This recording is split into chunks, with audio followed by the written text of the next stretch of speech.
Good afternoon sa inyong lahat. Ayan no. 240 na. 249. Yan. So ngayon kasalukuyang nagpapakain ako ng mga mga breeder ko, mga abel yan. Papakain tayo. Tapos ito kumain eh. So yun no. Tapos may mga naka-display tayo doon. Then andun sa ayan no, makikita nyo. Pansinin nyo mga abel. Ayan. Ayan si 641. Ayan, nagpapamerienda ako sa kanya ngayong araw na to. Ganitong oras, alas 3. Mag-alas 3 yan. Pamerienda ako sa kanya. Nagpapamerienda ako every Wednesday. Yan. Wednesday, Thursday, Friday may merienda tayong binibigay sa kanya. Ayan. Tapos mamayang alas 5 kakain uli siya. So mamaya magpapalipad tayo siguro mga 4:30 o alas 4 kasi like kanina nagpawala ako sa mga ibong ko doon sa mga flyer natin dito ng mga south.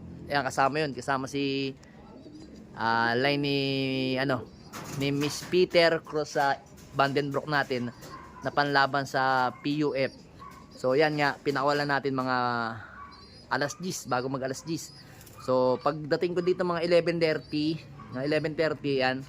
So nakita ko dito nanunuka na sila dito mga abel. Ayan, paligaw-ligaw sila o paligid-ligid sila dito. So yun nga, kanina masyadong maraming ipot dyan. Naglinis na tayo ngayon. Naglinis tayo kanina lang mga bandang alas 12. Ayan, makikita nyo, ayan, malinis yung ating ilalim. Yan yung kagandahan. Pag medyo nangangamoy na, medyo kumakapal na ng 3 to 4 days, nililinis ko kaagad yan.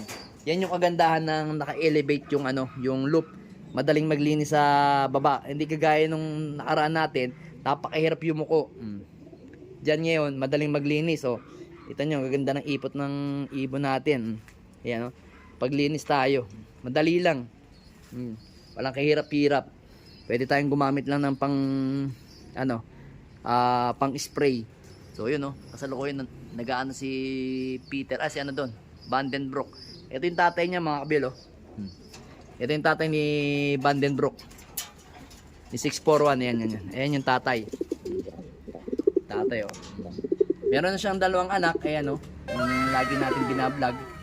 So titingnan natin kung maganda rin ang ililipad nito sa paparating na natin, summer sa BBC. Yan.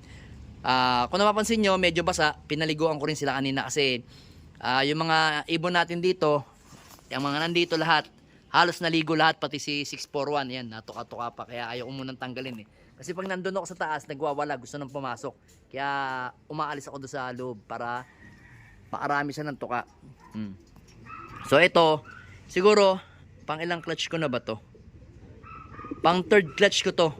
Tapos bago siya ma-third clutch, ang ginawa ko muna, pinahinga ko muna ng buwan.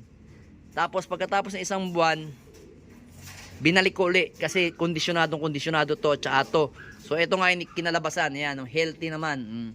So ngayon, magpo-port clutch tayo sa kanya kasi lalagyan natin ng singsing ng PRC at saka ng Pogi PPCP. Yan. PPCP yan ayan. May egg na siya isa. So bukas ang egg pa uli niyan. Miss Peter So nakikita ko nga naman na maganda naman yung mga anak ni Miss Peter. So tested ko naman si Miss Peter, to si Vandenbroek. So kaya magpapalabas ulit tayo sa kanya. Kasi gusto ko yung performance nito ni Vandenbroek Ito naman, ang galing din talaga nito. Consistent. Tapang yan Tapang talagang violenteng ibon mga abel. Napaka-violente. Pakatapang. Yan. Then ngayon, yung asawa naman ni 641, alam ko malapit na mag-egg kasi nga habol ng habol. So hindi ko masyado pinapagod to mga abel. Si 641 kasi nga pagka nasa labas silang dalawa o kaya nandito lagi naghahabulan. Kawawa naman yung barako natin. So ayan yung mga nakawala nating ibon. So syempre alam nyo naman kung ano yung pinamimerienda natin sa mga ibon natin. Mga small seeds lang mga abel. So alam nyo naman yun. Hindi ko na kailangan elaborate sa inyo. Kasi sigurado naman kayo o sigurado naman ako nagpapamerienda rin kayo sa mga ibon natin o sa mga ibon ninyo mga abel. So ako naman, kung ano lang yung naagisnan ko, gagawin ko lang yun. Yun lang yung condition ko.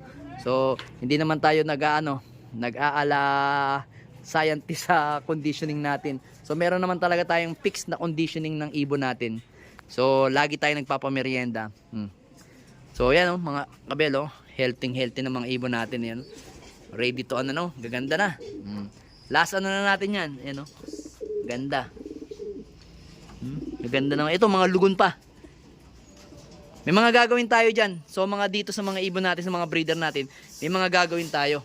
So magninilay-nilay pa tayo kasi kailangan ko munang tapusin yung race natin ng BBC para maintindihan natin kung itong si JM natin, ito yung nanay ni ano, ni 641. Itong JM na to, kung ibabalik ba natin kay Vandenbroek sa breeder natin na yon.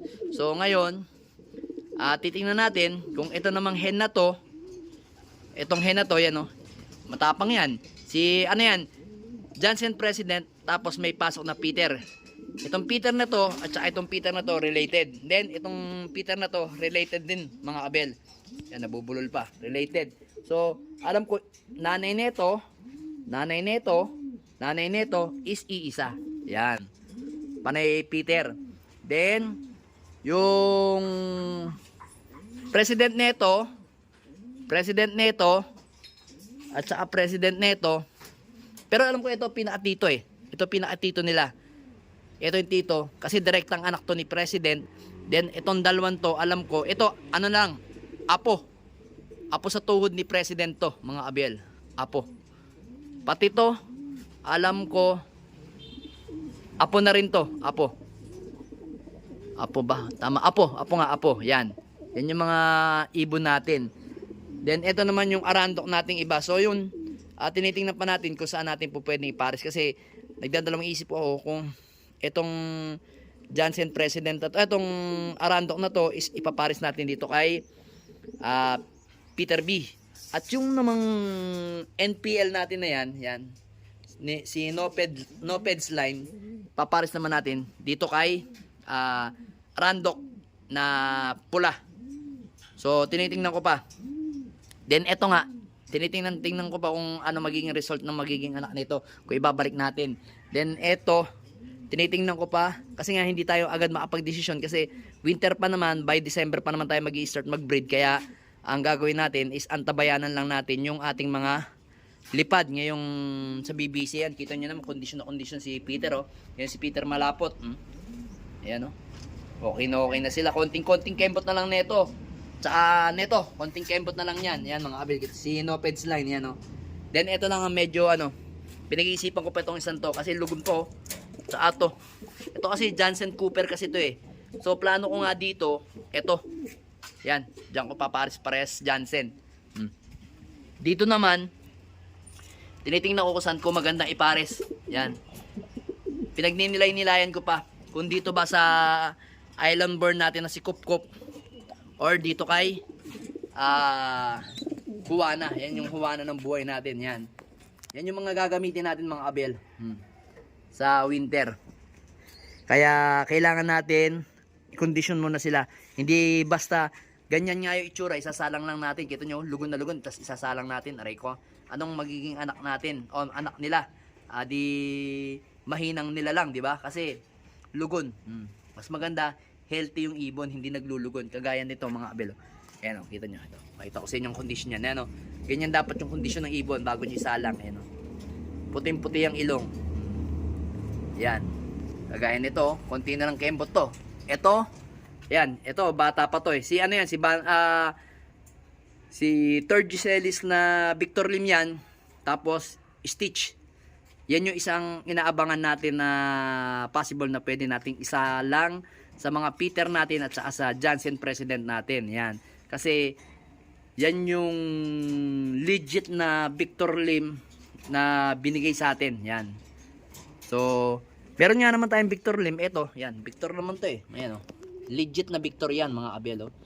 Victor Lim yan. Silang dalawa. Kaya gusto kong umedad na to. Kasi halos nasa 6 months old pa lang to mga abel. Kaya hindi pa natin siya masyadong magagamit talaga this year. So, by January, February, pwede na sigurong gamitin yan mga abel. Konting kembot na lang yan. Sandali lang naman ang panahon mga abel eh. So, yun. Kunin natin si ano. si ano dito. Tapos pamigay natin yung kanyang merienda. Kasi sigurado, ayan oh. Yan ang merienda niya oh. Oh, kain kayo oh. Ayan yung merienda niya. Sup. Yan. Yan yung condition ng ibon natin oh. Ilang. Pahinga ka dyan, mamaya lilipad kayo. Alas 4. Rondang ano ha. Rondang malala.